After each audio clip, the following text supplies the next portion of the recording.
Ô, nó nói là nó xe chí nè, lì trâu. Họ chênh nền gậu trâu nữa. Thay mình chỉ để tê nào rồi bê tàu xay chẳng cần thôi là nó. Nhưng họ chỉ bao chĩa tê vậy, chỉ cho cá chĩa tê thôi. Thay mình chỉ bê tàu xay nữa. Để này là của đại tê của tàu.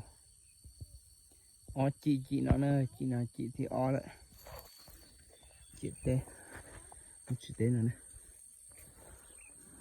Chĩa tê chỉ ra nó bể cho kế nó. Còn đây cho kế tổn đây nó nè, ta phải tập cá mà thì là muốn khơi. Là một tàu giờ muốn khơi tọa nọ này. Cho kế tiền mà tọa nó. Cho kế một tọa nó lệ tọa nó bể nè. Ta làm khơi đấy. Đã nó chính chan số lan nó nữa. Trong đó này, trong tận non tung là. Cha chỗ lan là tua nó. Cha nè. Cha chỗ lan là chắc khá chỗ lan là tua nó mới cho bột phở nó nè. Trong tông bột phở nó nè. Lông bột phở. Tên loại này lông bột phở cho nó sẽ nó. Rồi lông bột phở nó. Ôi chị chắc khá nó bị nó cho cái đi tiêm cho nó nữa nhưng chừng bỏ nữa nó không tỏ nói chừng bỏ ta chỉ muốn không tỏ chứ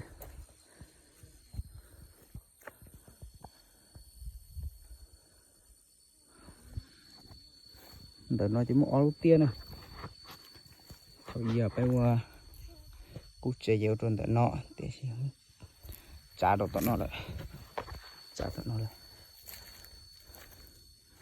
cú chơi nó này thả nó cho cú chơi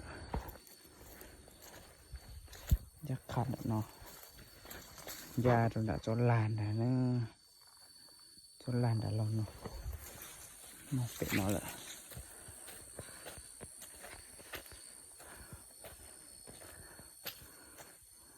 chắc khăn nó bể nữa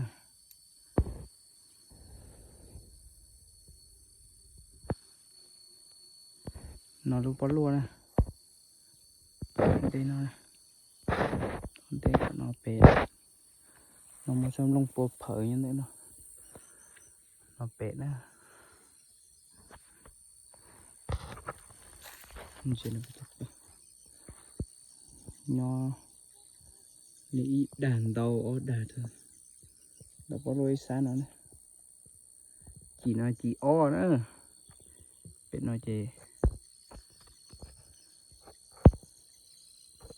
biết nó nên chắc khá nó thì nó lại ra nó tôi chỉ cái lúc hạ tỏ tôi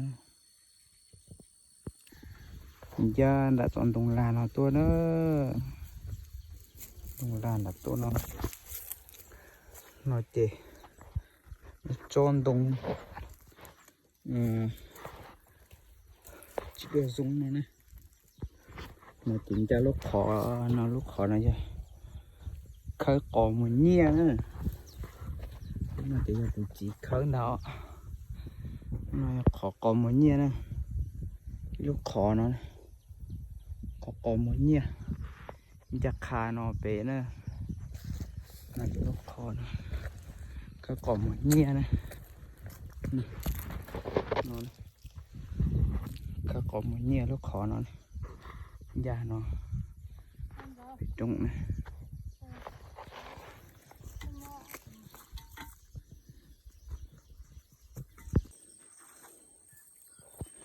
ta lùi nó này nó chỉ cho kỹ nhá nó to cho kỹ nó to này tê giờ chỉ biết nó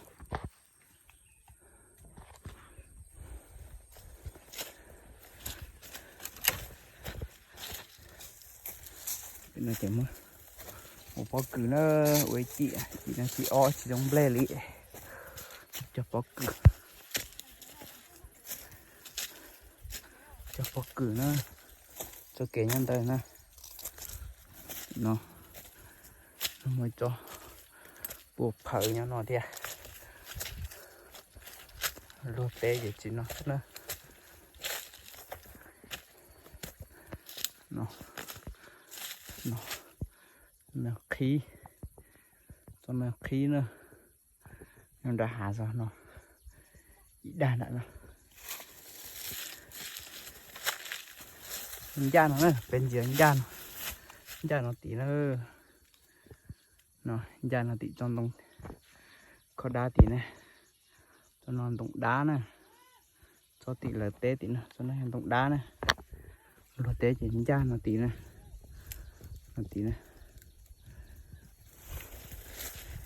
ย่านnó tí rồi té này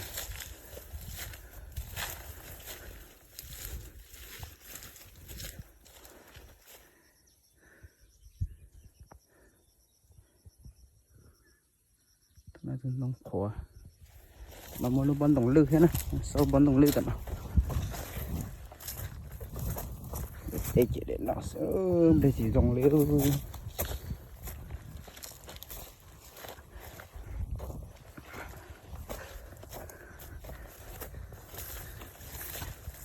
tận nó chỉ dòng lệ gì gió nữa còn chỉ cho tua đâu tua bó cừ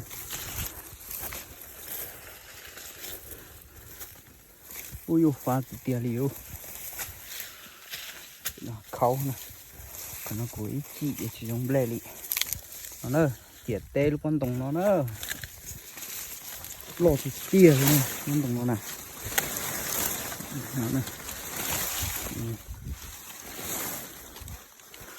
con tùng nó lo lì lo sư chắc khá con tùng nó tỏ này nó chán tùng nó lột thật lờ đi nè